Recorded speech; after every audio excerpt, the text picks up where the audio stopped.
So let's use that as a segue. How did you guys get your name of your band? I mean, yeah. Well, we signed with a big agency in Los Angeles called Coast Artists, and that was a collaboration with Mel Seamus and Burismo, and so they decided, since we were going to sign with them, that they would pick the name.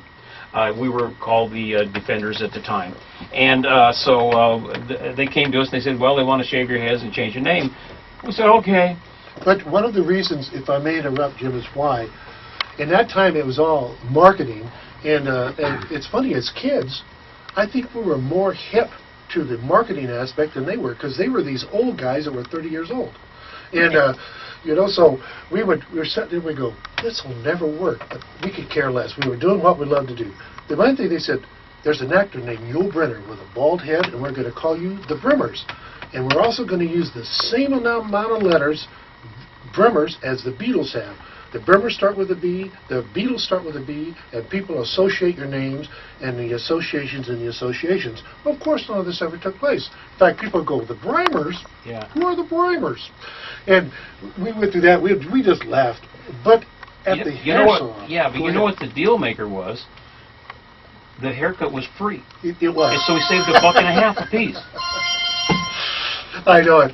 One of the things that in Los Angeles, when they, as a publicity stunt for us, in order to do that, they took us to this very upscale salon in Hollywood. There was teen magazines there. They had girls there. They were screaming and all this stuff.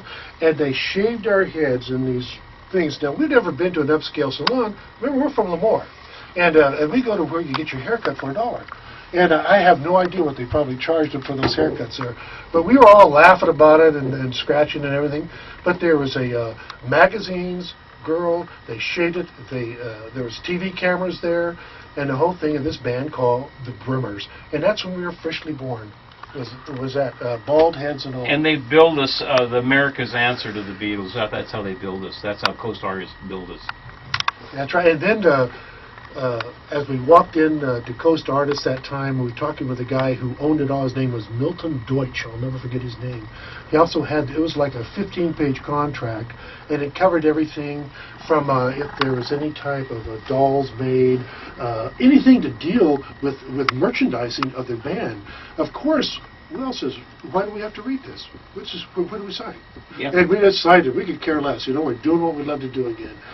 As we walked in, Milton Deutsch is on the phone with Ed Sullivan, and we're just sitting there with our eyes going, For about 10 minutes we're sitting there. Yeah, and he says, do you guys, that was Ed Sullivan, excuse me. He says, I was talking about an act we're going to be booking on the show, and, you know, and so that was hilarious for us.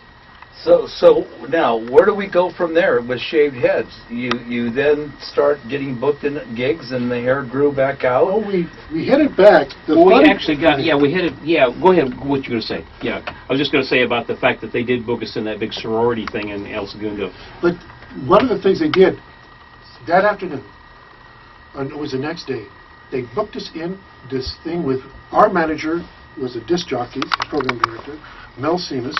Was also very close friends with Mike Lundy, who was a program director of KAFY in Bakersfield.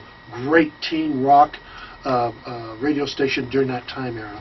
And they both would go in together and promote and put on dances. So they would trade off and book us into Bakersfield venues with groups like the Donnybrooks down there, Augie Barino, and the Avengers, and so forth. And we would go out to Lake Mean, which was in the outskirts of Bakersfield. And here we were, it was in the afternoon. Now it's the summertime. It's August. We're out there with bald heads, shaved the day before. My God, I'll never forget, it took us 2 months to get the blisters off of our head. We never thought about it. But, we had a great time. And once again, nobody was complaining about it. We laughed about it, and so you had the most bumps on our head. So Lake